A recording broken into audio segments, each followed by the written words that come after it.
નમસ્કાર. Once again welcome to my channel MK Amla sir.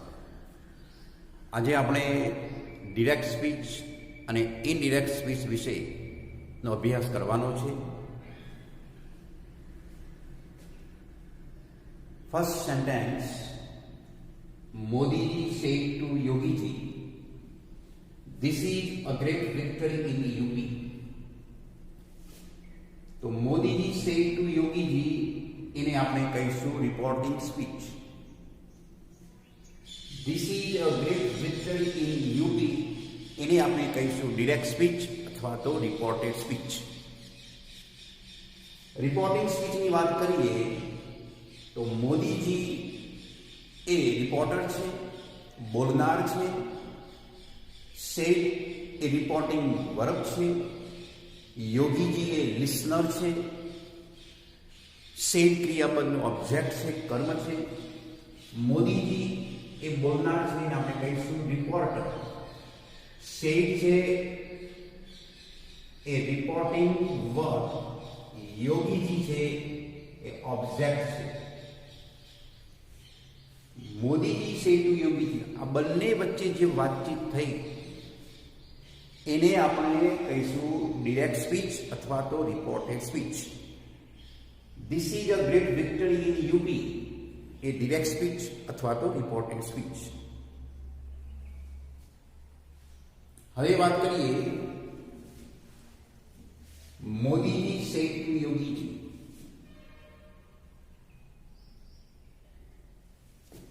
Modiji એ બોલનાર છે. ત્યાર પછી રિપોર્ટિંગ વર્બ સેડ ટુ. માત્ર બોલનાર હોય તો રિપોર્ટિંગ વર્બ આપણે લેવાનું છે સેડ. પરંતુ બોલનાર અને સાંભળનાર બંને હોય ત્યારે આપણે વિધાન વાક્યમાં રિપોર્ટિંગ વર્બ તરીકે લઈશું ટોલ્ડ. ટોલ્ડ સાથે ટુ આવશે નહીં. ત્યાર પછી જે સાંભળનાર છે યોગીજી.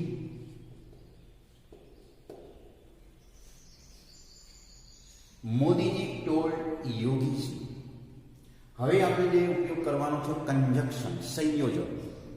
તો વિધાન વાક્યમાં સંયોજક તરીકે આપણે ધેટનો ઉપયોગ કરીએ છીએ. એ પ્રમાણે અહીંયા ધેટ. હવે સેન્ટેન્સ શરૂ થાય છે ડિરેક્ટ સ્પીચ. તો અહીંયા ધીસ થશે ધેટ. ઇજનું થશે was a great victory in UP.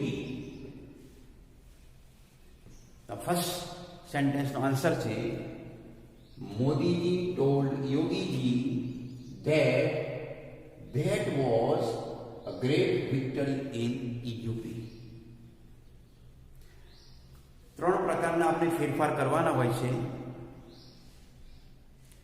ટેન્સમાં પરિવર્તન, નજીકતા દર્શક શબ્દો છે એમાં ફેરફાર, અને પુરુષવાચક સર્વનામો ફેરફાર. ત્રણ પ્રકારના ફેરફાર આપણે કરવાના. Second sentence, Neelu said to Ruchita, I will give you my Mahadev idol tomorrow. તો અહીંયા જે રિપોર્ટર છે, બોલનાર છે એ નીલુ છે. રિપોર્ટિંગ વર્બ સેડને આપણે શું ટોલ્ડ. સાંભળનાર છે રુચિતા. તો નીલુ ટોલ્ડ રુચિતા. સંયોજક તો આપણે વિધાન વાક્યમાં ધેટ જ લેવાનું છે. ધેટ. આઈ એ પુરુષવાચક સર્વનામ છે. તો અહીંયા વાત કરીએ તો પ્રથમ પુરુષના જે સર્વનામો છે એમાં ફેરફાર આપણે જે કરીએ છીએ બોલનાર પ્રમાણે કરીએ છીએ. આઈ, મી, માઇન્ડ, માયસેલ્ફ, વી, અસ, અવર, અવરસેલ્ફ આ બધા જે પ્રથમ પુરુષના સર્વનામો છે એમાં જે આપણે ફેરફાર કરીશું એ બોલનાર પ્રમાણે કરીશું. બીજા પુરુષના જે સર્વનામો છે યુ, યોરસેલ્ફ વગેરે એમાં આપણે જે ફેરફાર કરીએ છીએ એ સાંભળનાર પ્રમાણે કરીએ છીએ. એ જ પ્રમાણે ત્રીજા પુરુષના જે સર્વનામો છે, he, him, his, himself, she, her, hers, it, its, they, themselves વગેરે, આમાં આપણે કોઈ ફેરફાર કરતા નથી. તો અહીંયા જે વાક્ય છે એમાં આઈ છે એ પ્રથમ પુરુષનું સર્વનામ છે. તો આપણે એમાં જે ફેરફાર કરીશું એ બોલનાર પ્રમાણે કરીશું. અહીંયા બોલનાર છે નીલુ. હવે અહીંયા આઈ છે એ સબ્જેક્ટ છે, કર્તા છે. તો આપણે અહીંયા જે નીલુ છે એનો પણ કર્તા બનાવવો પડશે. તો અહીંયા આઈ કર્તા છે, તો નીલુનું કર્તા છે છોકરી છે માટે સી કર્તા આવશે. કર્તાની જગ્યાએ કર્તા આવશે, કર્મની જગ્યાએ કર્મ આવશે. એ પ્રમાણે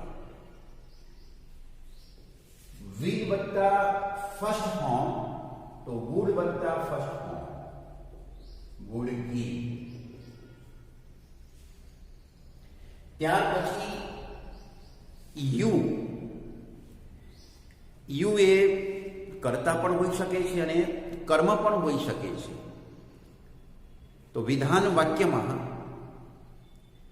યુની પાછળ જો કોઈ પણ ક્રિયાપદ હોય, સહાયક ક્રિયાપદ હોય યા મુખ્ય ક્રિયાપદ હોય, એક્શન વર્બ હોય, તો યુ એ હંમેશા સબ્જેક્ટ હોય છે, કર્તા હોય છે. યુની પાછળ કોઈ ક્રિયાપદ ના હોય ત્યારે યુ એ હંમેશા કર્મ હોય છે. અને ક્રિયાપદ પછી જે આવે એ હંમેશા શું હોય છે? ઓબ્જેક્ટ હોય છે. અહીંયા જે યુ છે એ તમે જોઈ શકો છો કે યુની પાછળ માય છે. તો એ માય છે એ ક્રિયાપદ નથી, માટે અહીંયા યુ છે એને આપણે ઓબ્જેક્ટ એટલે કે કર્મ ગણીશું. તો એ પ્રમાણે એના આ સર્વનામ છે એ બીજા પુરુષનું સર્વનામ છે. બીજા પુરુષના સર્વનામમાં હંમેશા ફેરફાર થાય છે સાંભળનાર મુજબ. હવે અહીંયા જે સાંભળનાર છે એ રુચિતા છે. અહીંયા યુ છે એ ઓબ્જેક્ટ છે, તો ઓબ્જેક્ટની જગ્યાએ ઓબ્જેક્ટ આવશે, કર્મની જગ્યાએ કર્મ આવશે. તો અહીંયા જે રુચિતા છે એ છોકરી છે, એનો કરતા સી થાય. પણ અહીંયા આપણે જે મૂકવાનું છે આવશે કર્મ. તો છોકરી માટે કર્મ, સ્ત્રી માટે કર્મ આવશે. શું આવશે? ઓકે. ત્યાર પછી માય એ પ્રથમ પુરુષનું સર્વનામ છે. અને પ્રથમ પુરુષના સર્વનામની અંદર આપણે જે ફેરફાર કરીએ છીએ એ બોલનાર પ્રમાણે કરીએ છીએ. તો અહીંયા માય છે એ સંબંધક રૂપ છે. તો અહીંયા જે બોલનાર છે એનું પણ સંબંધક રૂપ આવવું જોઈએ. તો અહીંયા માય સંબંધક રૂપ છે, બોલનાર નીલુ છે, માટે અહીંયા જે સંબંધક આવશે શું આવશે? અહીંયા હર આવશે. ત્યાર પછી Mahadev,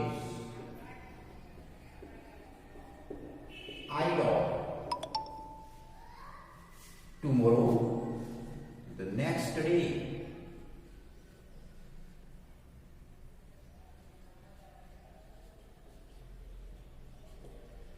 Full stop.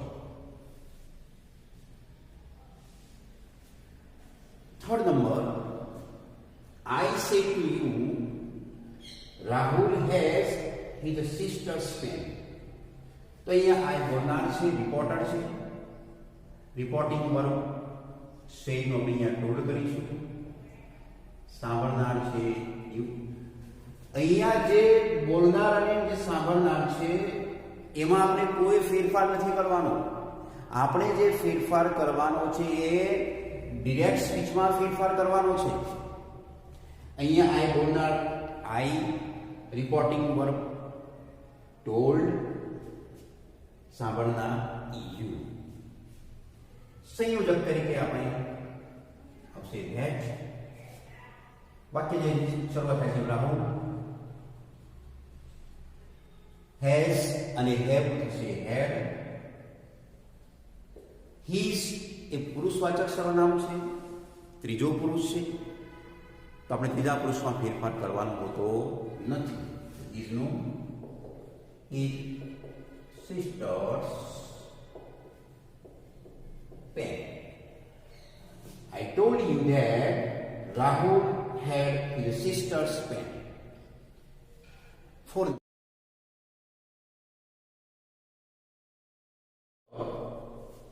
I did it well this morning. અહીંયા સ્ટુડન્ટ છે બોલનાર છે. રિપોર્ટિંગ વર્બ આપણે જે મૂકીશું એ અહીંયા ટોલ્ડ મૂકીશું. સાંભળનાર છે એક ટીચર. સંયોજક તરીકે આપણે ધેટ મૂકીશું. હવે અહીંયા જે વાક્યની શરૂઆત છે ડિરેક્ટ સ્પીચમાં સબ્જેક્ટ આઈ છે, પ્રથમ પુરુષ છે, ફેરફાર થશે બોલનાર મુજબ. અહીંયા સ્ટુડન્ટ છે, આ સબ્જેક્ટ છે, કર્તા છે, તો સ્ટુડન્ટનો પણ આપણે શું બનાવવું પડશે? કર્તા બનાવવું પડશે. હવે સ્ટુડન્ટ એવું નામ છે કે જે કોમન નામ છે,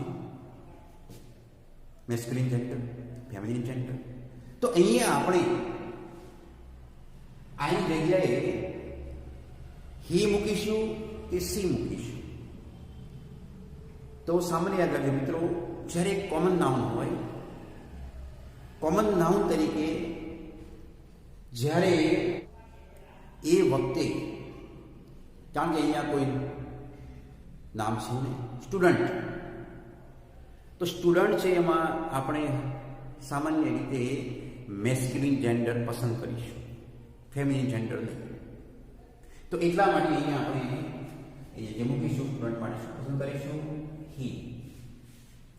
ત્યાર પછી આ ડીડ છે. અહીંયા ડીડ છે એ મેઇન વર્બ છે. Subject I, did, do, did, done. અહીંયા ડીડ છે મેઇન વર્બ છે, ડુની સેકન્ડ ફોર્મ છે, ડુ, ડીડ. તો અહીંયા આપણે ફર્સ્ટ ફોર્મ તો સેકન્ડ ફોર્મ, સેકન્ડ ફોર્મ તો હેડ પ્લસ થર્ડ ફોર્મ, એ પ્રમાણે અહીંયા આપણે કરીશું હેડ પ્લસ થર્ડ. અહીંયા હેડ done.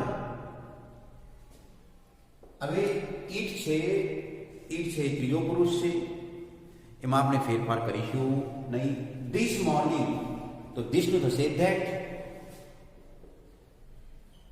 That morning.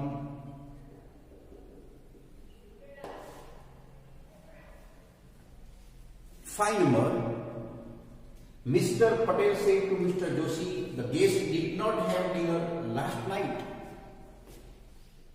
So Mr. Patel told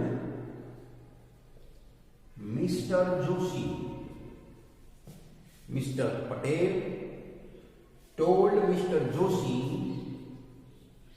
that સંયોજક the guest સબ્જેક્ટ તરીકે નામ તો આપણે નામ લખીશું. did not plus first form, did not plus first form, તો had not plus third form.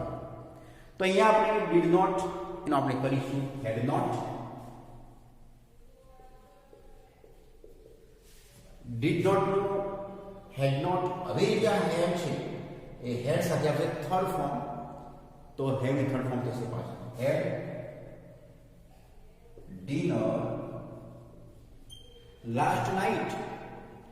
last night થશે the previous night,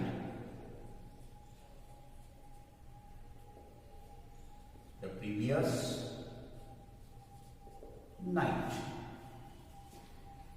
તો આ 1 થી 5 સેન્ટેન્સ એ આપણે જોયા.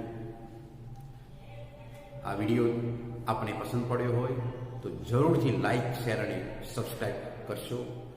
Thank you so much.